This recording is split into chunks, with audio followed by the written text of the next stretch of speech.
Nah, di segmen sebelumnya tadi kan kita bicara soal inspirasi sosok ayah Kak Ringo dan juga soal keluarga. Nah, fenomena sekarang itu kan banyak fenomena yang anak-anak tuh fatherless gitu loh. Dalam sebuah keluarga karena ayahnya sibuk dan segala macam sehingga itu berdampak pada psikologi anak. Menurut Kak Sabai dan Kak Ringo, fatherless ini seberapa berdampak atau seberapa berbahaya sih bagi kelangsungan masa depan seorang anak? Nggak ada ayah yang mau anaknya fatherless ya, tentunya gitu loh. Pasti mungkin karena kesibukan, kerjaan dan segala macam. Gue sih tidak pernah menyalahkan itu gitu loh. Kita nggak pernah tahu kondisi seorang ayah tuh seperti apa Iya, gitu. kita tahu cuman kondisi keluarga kita Iya, aja. saya cuma tahu kondisi keluarga saya. Tapi Oh. saya juga baca dulu di Amerika sendiri pelaku kriminal itu lebih dari 50%-nya hampir sebagian besar adalah fatherless gitu loh. Jadi kayak wah seberbahaya itukah gitu. Mungkin ya, dan saya sama Sabai percaya kalau anak itu butuh sentuhan ayah sekali sampai ayah itu harus selalu dijadikan tempat untuk dia bisa berbicara apa saja gitu loh. Dan apalagi anak kita dua-duanya cowok, jadi ya mereka tuh harus belajar. Kalau yang aku mau ya, mereka dan Ringo juga pasti maunya kayak gitu, belajar sesuatu nanti yang baru semakin mereka besar itu dari bapaknya kalau bisa, sebisa mungkin. Dan mungkin dari ya hal simpel nyukur kumis. Apa sih tanggapan adik-adik anak-anak di rumah ketika melihat justru pekerjaan laki-laki itu cenderung dikerjakan oleh ibunya? Ini menarik karena kalau dari saya. Jadi kan saya takut kalau anak saya pengen sekali anak saya memperlakukan perempuan itu secara benar. Saya nggak suka dengan pikiran patriarki yang apa-apa tuh kesannya kayak cewek tuh nggak bisa apa-apa, semua tuh. Nah, saya pengen anak saya, kamu cukup ngeliat bapak kamu, lihat bagaimana saya memperlakukan istri saya memperlakukan ibu kamu sehari-hari. Semua yang kamu lihat itu bercanda dan segala macam itu tidak ada yang merendahkan ibu kamu. Saya berharap anak saya tidak ada yang merendahkan dan memperlakukan perempuan nantinya atau ngegampangin perempuan ketika sekolah. Anak cewek, saya nggak mau kayak gitu loh. Terus kalau soal ngomongin fatherless, oh iya, mungkin salah satu ketakutan saya adalah saya takut sekali ketika anak saya nanti tidak merasa bapaknya hadir gitu. Takut, makanya kalau misalnya ada konser anak yang kemarin Mars cuma jadi pohon, itu juga lagi konser tuh Mars jadi burung. Oh iya, itu tahun lalu. Saya harus hadir, saya udah bilang sama, saya tidak bisa mengambil kerjaan yang anak saya ada konsernya. Acara-acara sekolah, sebisa mungkin dia pasti datang. Kalau nggak ngapa-ngapain juga antar jemput anak sekolah, basket, dan apapun. setahun tuh sekarang mungkin setahun kalau film 1 atau 2 maksimal ya. 2, karena sisanya ya udah pengen sama anak-anak aja gitu. Nah, Kak Ringo, dunia entertainment itu kan benar-benar dunia yang sangat dinamis ya. Kita nggak pernah tahu pasang surutnya akan seperti apa, apalagi lingkungannya itu kan juga ya banyak tantangannya menurut aku ya. Pertama saya nggak ngerasa kayak misalnya di dunia entertainment ini gitu ya. Beda sama dunia lain gitu. Saya cuma bekerja sama seperti orang kerja lainnya di kantoran apa segala macam. Saya pikir itu sama aja. Anak-anak tuh hampir kebersamaannya itu nggak pernah, hampir kayak ini anak-anak cuma sendiri doang, saya sama istri nggak ada di sekitaran dia. Semuanya tuh ada pengawasan apa yang dia tonton, apa yang dia main game. Semuanya tuh pengawasan, ada kitanya selalu ada di sekitaran. Kalau misalnya gimana cara menjaga, sebetulnya ya saya bukan ahlinya gitu, tapi kalau saya sama Sabai sendiri, ya pada umurnya nanti mereka akan tahu sendiri. Kayak kenapa saya udah ngomong pornografi, anak saya kelas 4 SD. Saya dulu tahu pornografi itu dulu, saya lupa, 6 SD atau 1 SMP. Dengan era sekarang, saya rasa anak saya akan lebih cepat dapat pornografi nantinya. Entah dari mana ya, aksesnya akan lebih cepat. Pilihannya adalah, dia nanti akan dapat pornografi itu, akan ngobrol ke saya atau tidak.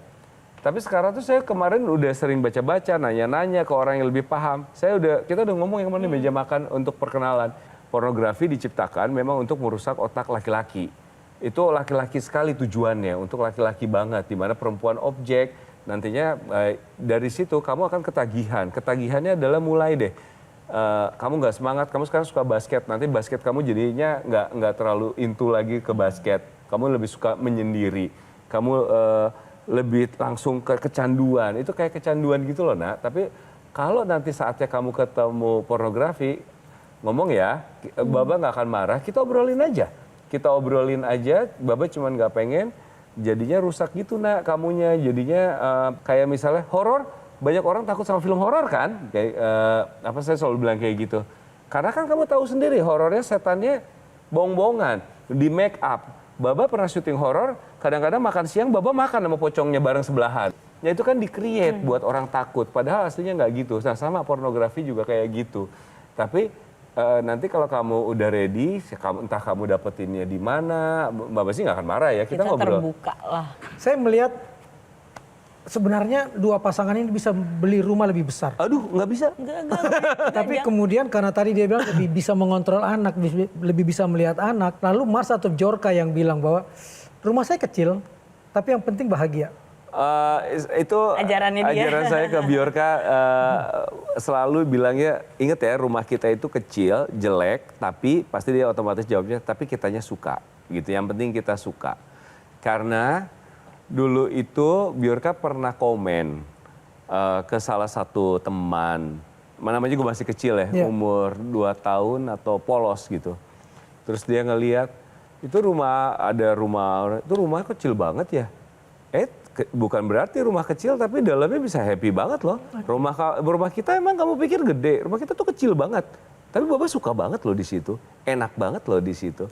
Jadi Bjorka tuh selalu saya bilangin rumah kita kecil, jelek tapi kitanya suka. Dia harus sadar dulu kalau bapaknya adalah menghargai sesuatu berdasarkan fungsinya. Saya tuh cuma pengen tahu sesuatu, jangan sampai apapun pilihan hidup mereka nantinya, kerja atau apa, saya selalu bilang sama dia, jangan sampai anak kita jadi anak yang serakah ya, sesimpel itu aja. Kerja, saya nggak penting dia nantinya kaya mau nggak, itu udah ada jalannya masing-masing, tapi caranya seperti apa, jangan sampai anak saya jadi anak yang serakah. Serakah dalam arti pengen ngumpulin harta yang berlebihan, entah didapatkannya bagaimana, tidak pernah ngerasa cukup, jangan sampai anak kita jadi anak yang serakah, itu saya maunya itu sih. Menarik ya, nilai-nilai kehidupan yang itu penting untuk masa depan. Nah sekarang kita mau masuk nih, seorang Ringo dan Kak Sabay sampai di titik ini menjadi seorang kepala keluarga, mendapatkan hal-hal yang terbaik di titik ini pasti didukung dengan karir yang baik juga dong sejauh ini, ya kan? Karir Kak Ringo yang benar-benar paling mendukung dan berdampak pada kehidupan sampai titik ini tuh ketika menjadi apa? Aktor kah, penyiar kah, atau apa? Kebetulan jadi penyiar, jadi aktor itu bukan sesuatu yang dicita-citakan, ngalir gitu aja. Tapi memang setelah menikah, kok tiba-tiba saya yakin bukan karena usaha, tapi memang karena ada berkah ketika menikah. Saya menikah dengan orang yang tepat, punya keluarga yang sangat ambisi saya tiba-tiba dihilangin gitu. Saya cuma pengen ngumpul aja terus. Karena dulu waktu muda, ketika saya punya ambisi, segimanapun kerja keras saya, kurang tidur, kerja sampai pagi, yang saya dapetin kayaknya kurang aja ya. Selalu keinginannya tuh lebih. Nggak pernah cukup. Ya? Nggak pernah cukup, selalu keinginannya ada yang saya pengen.